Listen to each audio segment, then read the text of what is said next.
In part 1 of this two-part video series about how the ancient Hebrews thought about the afterlife, I spoke about what they thought about the spirit, as your breath, and the soul is a breathing creature or a person of, abstractly, vitality, and can be the whole creature or a person, which they cannot live on, apart from the body, to go to either heaven, a place for good people, or hell, a place for bad people. I forgot to mention in part 1 of this video series that Jewish people still thought the same way about the spirit and the soul during the time of Jesus. So, in this video, I will discuss how ancient Hebrews thought about heaven and hell, and their concrete meanings. The word for heaven is shah-ma-im, which means sky, from the singular root word shah-mat, which means to be lofty. The shah-ma-im can also refer to just the sky and, or, outer space. The ancient Hebrews thought outer space was part of the sky and, that the shah-ma-im was where the clouds, sun, moon, and stars were, and where God lived. And Sheol is the word translated as hell, grave, and pit.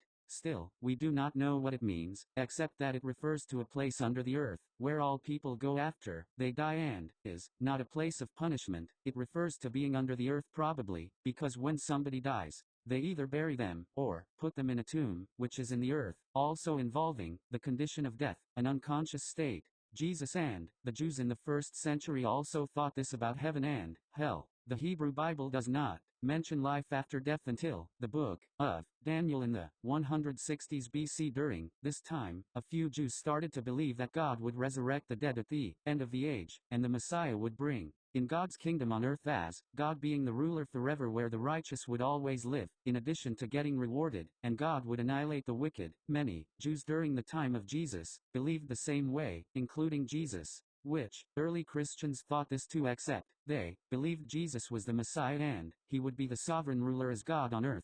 But years later, as more Gentiles became Christian and had a Greek-Roman mind, they believed after you die that your spirit soul would go to a good place to get rewarded and live there forever, or to a bad place to get punished for eternity. And this got combined with what early Christians believed about the afterlife, which became the standard Christian view of the afterlife, that is, when you die, or get resurrected from the dead, your spirit soul will go straight to heaven, where the kingdom of God is, to live there forever and get rewarded, or to hell, to get punished eternally. For more information about heaven and hell, look at the description below. I hope you enjoy this video, and have a good day.